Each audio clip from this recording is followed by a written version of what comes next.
into Unit 6, Day 4, where we talk about how cities are changing or were changing as a result of the Industrial Revolution and what the industrial city looked like and what that meant for culture and how people lived within the city. I absolutely love this picture, although it scares me half to death because I don't like heights. Of this man here working on a building within New York City. I believe that he was working on the actual Empire State Building. You can see the Chrysler Building there in the back. And for a while, you had a competition there for who could build the tallest buildings within New York City. And you had the Chrysler Building, which is the tallest, and then that would be supplanted by the Empire State Building there. So pretty crazy to see that right there. There is a crash course that you can watch if you want to, where John Green talks a lot about the cities and also talks about immigration, how that fits in with all of this as well. So in 1893, you would have the World's Columbian Exposition in Chicago. And usually these were known as like the World's Fair is what they would become known as. But more than 12 million people would travel to the Chicago Fairgrounds and would be shown basically what they set up was like a model city to show the progress of society, what society looked like, but also it showed all the new technology and all these new inventions and that kind of thing that were going to be happening during this time. So during that, they showed what an ideal city looked like with like these skyscrapers, department stores, basically all of these amenities of this city. You will see in reality that Chicago was full of poverty, crime, pollution. You got a lot of rowdy people within Chicago. But the whole purpose of this exposition is to show what the model city could look like in the future. And really it showed the kind of attitude that people had towards progress during this time, that it was very exciting. And even after this, so you have the World's Fair coming around and that kind of thing. It was always this time to kind of show how society is advancing and what things could look like in the future. So we talked about before the change in immigration during this time, how you go from the old immigrants that came from North and West Europe to the new immigrants that start coming from South and East Europe. During this time, you'll see U.S. population grows from 23.5 million in 1850 to 76.2 million in 1900. 16.2 million immigrants arrived during those years. So you have a lot of people coming into the United States because of what is happening here industrially and because of the fact that there are jobs here.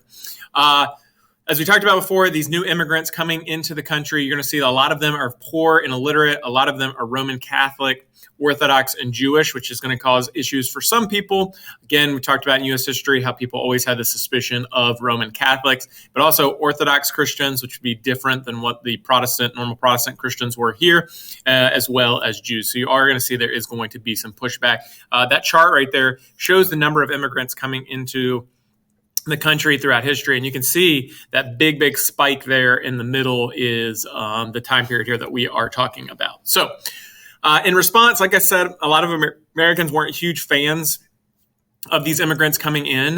We have mentioned before the Chinese Exclusion Act of 1882, which was purposely set up basically to appease people on the West Coast who were very upset with a number of Chinese that were coming into the United States. You'd also see contract labor law of 1885, which restricted temporary workers to protect American workers. Again, you have that thought, even going back to slavery, remember we talked about how slaves, a lot of people fear that if slaves got their freedom, they would take jobs from other Americans. And now people are afraid that immigrants would take jobs from Americans. In 1917, you would see literacy tests passed for immigrants coming in. And literacy tests were widely used, not just in the South to restrict voting, but also in the North as well to make sure that these immigrants were not voting. So why did certain American groups fear immigrants? Well, labor unions feared that these employers would use immigrants to depress wages and break strikes. We talked about before with labor unions how they frequently would use scabs and other groups to come in to replace these workers. And that's what labor unions were scared of, that immigrants would be paid less. And so that would lead companies just to bring them in. The American Protective Association was prejudiced against Roman Catholics. You can see this political cartoon or this cartoon here that they created showing basically the Pope taking over the United States. Social Darwinists, they viewed the new immigrants as biologically inferior to the English and Germanic peoples. Again, people coming from a different part of Europe, and some social Darwinists would look at that and be like, look, they're genetically inferior to us in some way. And despite those fears, though, like we've already said, immigration is going to grow a lot. And by 1900, 15% of the U.S. population would be immigrants. Now, urbanization. By 1900, you're going to see almost 40% of Americans lived in cities. And this would be a big change. Again, before this, a lot of people had lived in small towns around America, and maybe they lived on a farm and that kind of stuff. But because the amount of people that you have coming into cities, both in immigration, but as well as people within the country moving to cities, you're going to see this boom in the growth of cities, which is going to be good in some ways and bad in others. Also, you're going to see in this time period here, 1897 to 1930, you're going to have 1 million Southern blacks that moved to northern and western cities. Again, part of that great migration of African Americans leaving the South and coming to the North, whether it be for jobs, to escape discrimination, or whatever it might be, they were moving to the North as well. So how did cities change? You see, again, some good things. Improved transportation. You'd have streetcar lines, electric trolleys, elevated railroads, subways, steel suspension bridge, all these things that make longer commutes possible. Also, remember this time you're having cars become more commonplace during this time, which again allows people to live farther outside of the city and commute into the city. And as a result of that, you're going to see a lot of times you're going to have the higher income Americans, and the people that have the means would move out of the cities to escape the pollution, the poverty, and the crime that was beginning to build up within the cities. So their response to that was to get out of the city. Also, skyscrapers during this time, which would be important because now with the use of steel skeleton elevators and central heating, you can now build these skyscrapers. You could build residential buildings a lot higher as far as places that people lived and that kind of thing as well. So skyscrapers again, and that would really change the skyline of cities as well. All right, ethnic neighborhoods. You're going to see as the affluent moved out of cities, the poor would move a lot of times into their old residences, as you could expect. Slums and tenement apartments, those also would grow in prevalence as well, leading to overcrowding, filth, spread of deadly diseases. When we get to the progressive movement, we'll really focus on and talk about what that looked like. Different ethnic groups, they would create their own ethnic neighborhoods where they could maintain their own cultures. This picture below here of Manhattan shows the different ethnic neighborhoods within Manhattan. These neighborhoods were often called ghettos. So if you've ever wondered where that term comes from, that is where they're talking about these ethnic neighborhoods and where the immigrants would go. And kind of like if you think about today, you go like New York City, they have Chinatown, that same general idea. So suburbs, why did Americans start moving out of the cities and into the suburbs? First of all, there was a lot of land at low cost. Think about it. We're actually seeing this happen today with the coronavirus. Americans moving out of the city, moving into the suburbs because the cost is lower, but also that there is land for them to have, and basically, so you're not stuck in a building. Basically, that's what I'm trying to say. 2, inexpensive rail transportation, again, made it cheap to get into the city. Low-cost construction methods. You'll see these wooden and balloon frame houses that would pop up. Again, that low cost makes it very efficient to be able to build houses and build them quickly. Some people, obviously ethnic and racial prejudice, they wanted to get out away from where all the immigrants were and where other groups were that they did not like.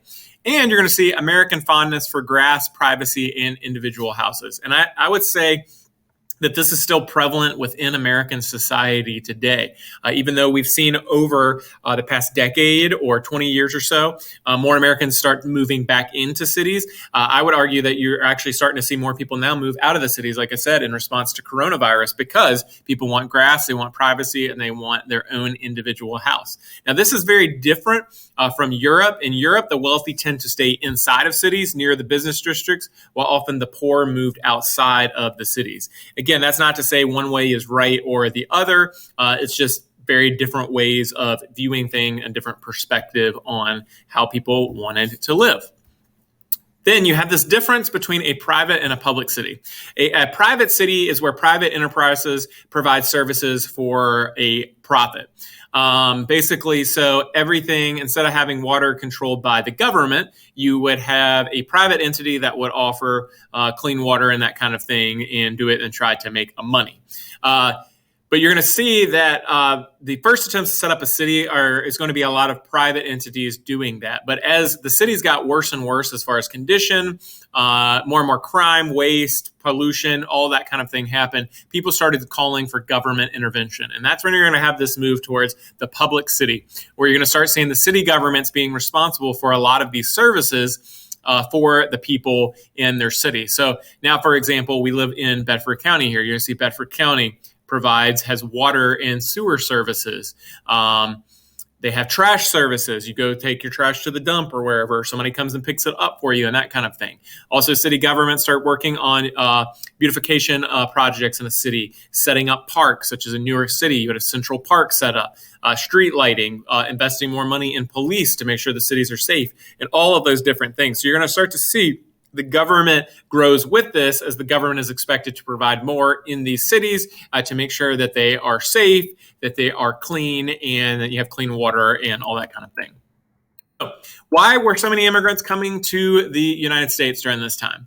Number one, poverty of displaced farm workers driven from land due to political turmoil and mechanization of farm work. So basically what you're going to see over in Europe, they're also growing industrially a lot during this time. You're going to see people lose jobs as a result of that, but you're also going to see political turmoil over in Europe. If you think about here, in this period that we're talking about, we're starting to build up and get closer to like World War I. And during this time, you have a lot of political changes happening in Europe that make people want to leave and come over here.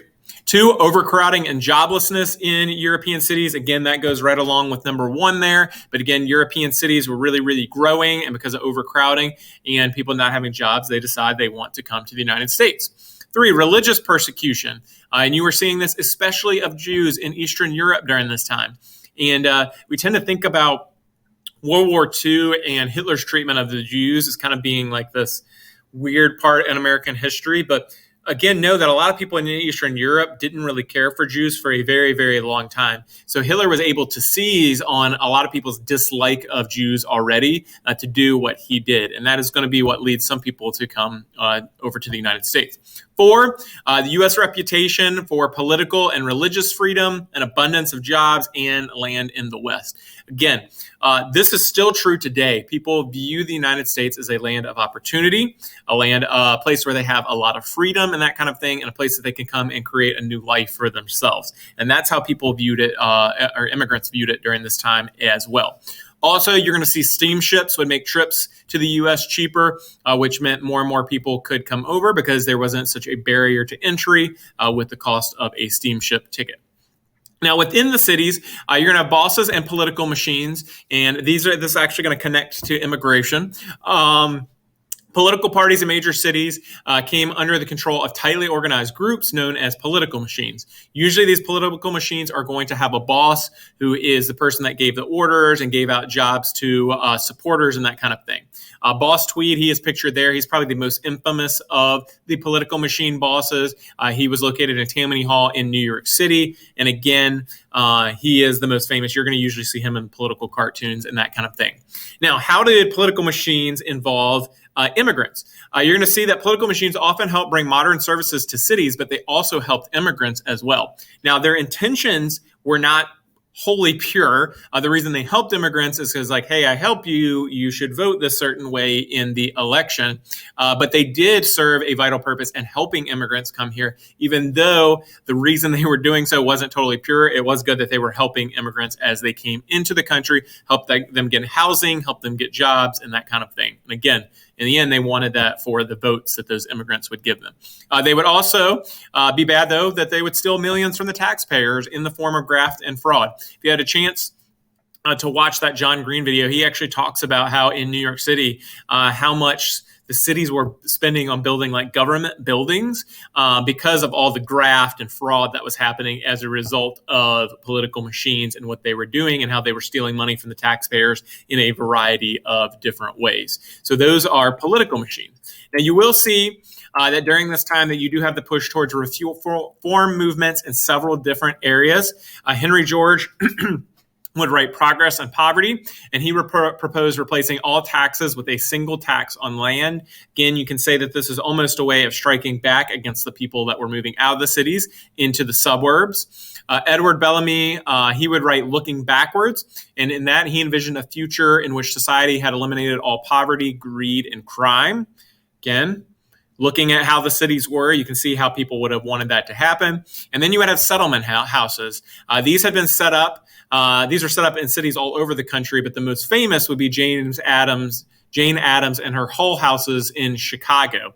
And basically what these were provided to do was, or set up to do, was to provide social services for people in neighborhoods. And a lot of times they did a lot to help out the poor and the less fortunate in society as well. But no Jane Addams, she is the most frequent and was quite at the kind of like the leading front of women reformers during this time.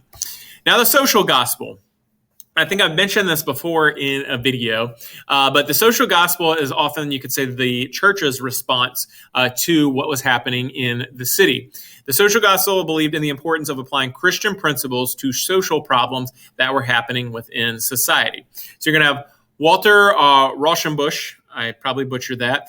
He would be a Baptist minister in New York. He would work in poverty-stricken neighborhoods of Hell's Kitchen in New York City, and he would write several books urging organized religion to push for reforms. So you could say he's down in the muck and the mire, working within Hell's Kitchen in New York City, and he sees the need for reform, and then that's when he's going to push the churches to do that, because he, again, was working with the poverty in the city and seeing the direct result of what was happening, and basically what was happening on the ugly underbelly of the cities with industrialization and everything that was on the bad side of the cities growing.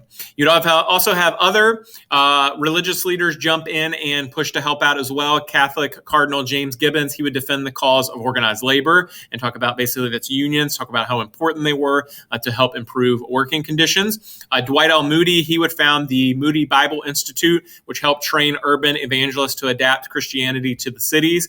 Moody Bible Institute's still there today. I think they have multiple locations throughout the country. But again, their major focus at the beginning was on cities and training evangelists to go to these cities and help out in however that they could while preaching at the same time. And then the Salvation Army would also get its start during this time by providing for the homeless and poor while teaching Christianity. So they used helping out as a way to be able to share Christianity with the people that they were helping. Families in urban society. You're going to see that there's going to be a lot of strain on families during this time, parents and children, isolating them from their extended family and community support.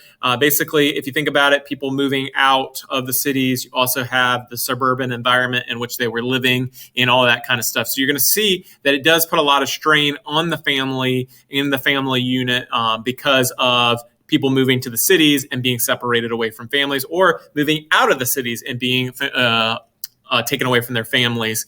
Also, community support as well. Not having, if you think about this, at this point in history, again, a lot of people had grown up in small towns and were used to that kind of small town feel. And as cities began to grow and grow and grow, you feel less of a sense of community, and that caused a lot of strain as well.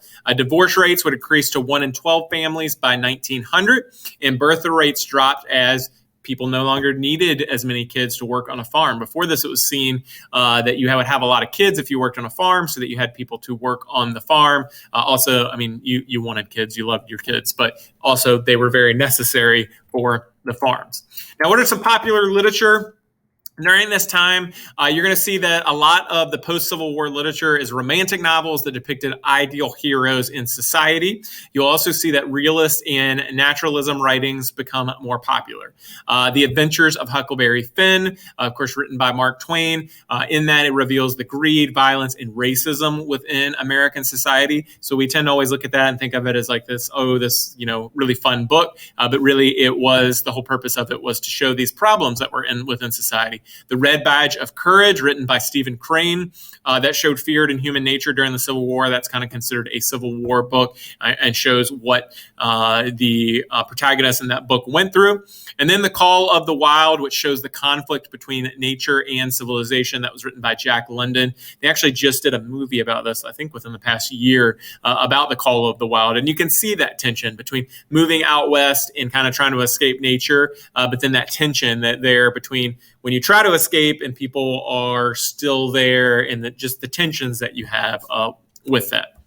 Paintings and architecture, realism becomes more popular in art, basically just painting realistic scenes. There are some of the famous artists that did this realism. You can see the painting there. Again, I think that's a really, really cool painting there, showing someone out on the ocean there. Also, you're going to see that architecture would change in a lot of ways during this time. You'd have Henry Hobson Richardson with the Romanesque style, Frank Lloyd Wright, the organic style. That's actually a Frank Lloyd Wright design, that picture of that house right there. Again, organic style, you can see it incorporates nature as part of the architecture.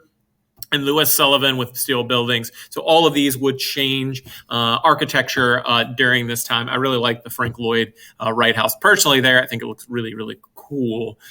Interested to know what the inside of that looks like. The effect of cities on music. You're going to see orchestra and opera houses, outdoor bandstands. All these things became increasingly popular as more and more people are going to be looking for entertainment in the cities. Jazz, ragtime, blues, all would gain in popularity. And all three of those forms of music trace their backgrounds to African-American roots in the southern United States. Jelly Roll Morton, Buddy Bolton, Scott Joplin, all these would be innovators in their craft and pushing different types of music. In some ways, this would be really, really good for African-Americans because it would push them to popularity and hopefully get people more accepting of them in the meantime. You'd also see the emergence, again, of more leisure activities. We talked about the music side of it, but also sporting events would become popular. Baseball becomes the pastime of America during this time and becomes very, very popular and grows. Again, this is going to be the period of Babe Ruth and other legends, early Hall of Famers of what they would become in baseball. So baseball really grows in popularity, it's not peak popularity anymore today, but during this time, a lot of people looked to baseball for entertainment. Also, vaudeville shows. What vaudeville shows would really be a conglomeration of a lot of different things happening at one time. Basically, it would be all sorts of different types of shows. So you'd have comedy acts, musicians, singers, comedians, animals, all kinds of different things with these vaudeville shows. Minstrel shows were definitely part of that as well, where you have people in blackface. You can see here, though, you have these dancing Indian maidens, and then up there at the top, it looks like almost like a circus. So vaudeville show is really like a variety show that you would see within the cities. You'd also see amusement fair parks and fairs. Parks would open in big cities around the country, and you'd see those again like outside of New York and those areas as well. So a lot of people during this time, again, having a little bit more disposable income and wanting to spend that on being able to do fun things like go to a baseball game, a vaudeville show, go to amusement parks and fair, and all these different types of things. So there is a FRQ prompt here. Just look at this, at how this could be answered. This was from 2002. I might have had this on my AP test I took it in 2001. Never mind. But these are some ways that you could answer this question if something similar to that were to pop up on a test. So hope you enjoyed learning a little bit about the industrial city during this time. Again, things were changing in a big way in this transition period, as I have kind of called it before. I hope you have a great day.